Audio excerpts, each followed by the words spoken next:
If I were to look back at my life following graduation from the McGill Faculty of Law in 1965, I'd like to express to you the graduating class of 2015, what I feel were the essential principles I followed that got me to this stage of my working life as a practicing lawyer.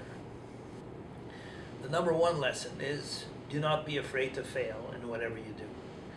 Thomas Edison created 2,000 patents before he finally invented the light bulb.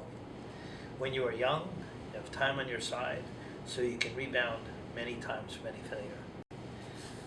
I started out by doing collection work for ChargeX, which eventually became Visa, and for the Royal Bank of Canada in 1967. That type of activity morphed into my becoming a business and or corporate lawyer.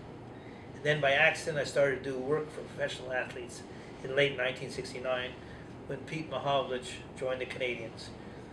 Then 5 years later I started doing work in the entertainment field and actually became a film lawyer, and then I was talked into becoming an executive producer. I did not have a clue about making movies, but I learned on the job because I was not afraid of failure.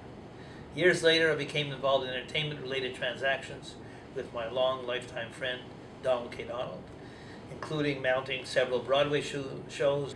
For me, what was important for my success, rightly or wrongly, was that I was never afraid to fail.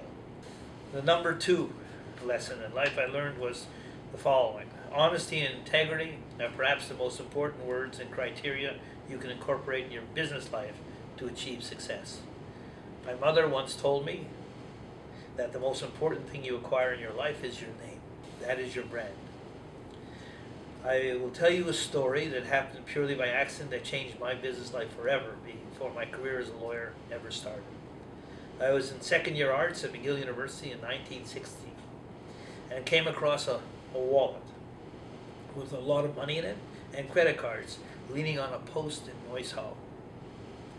I took the wallet and put it in my backpack and thought to myself that I would deliver it to the person wherever he lived when I was doing my rounds, delivering parcels in at 40 cents a parcel.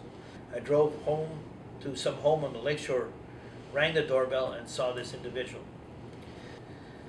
To cut to the chase, 5 years later, in 1965, I'm working at a law firm called Stein & Stein, articling at $45 a week, and I needed to get my first check cash, which was at the Royal Bank of Canada branch at the corner of Blurry and St. Catherine, which has since been torn down.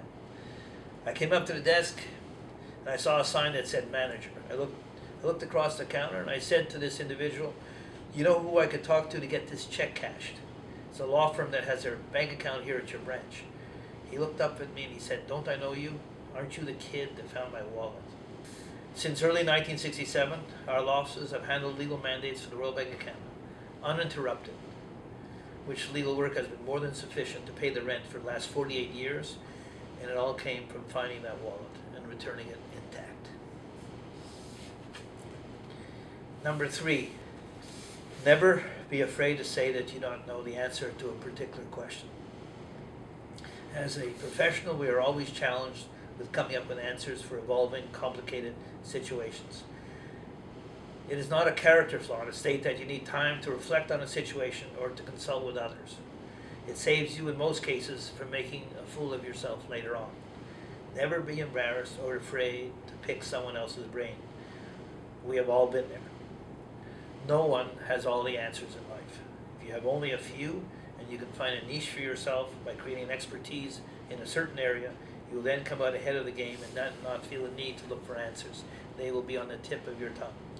Creating a niche for yourself or an expertise in one area of the law is perhaps the third most important lesson I have learned as a lawyer.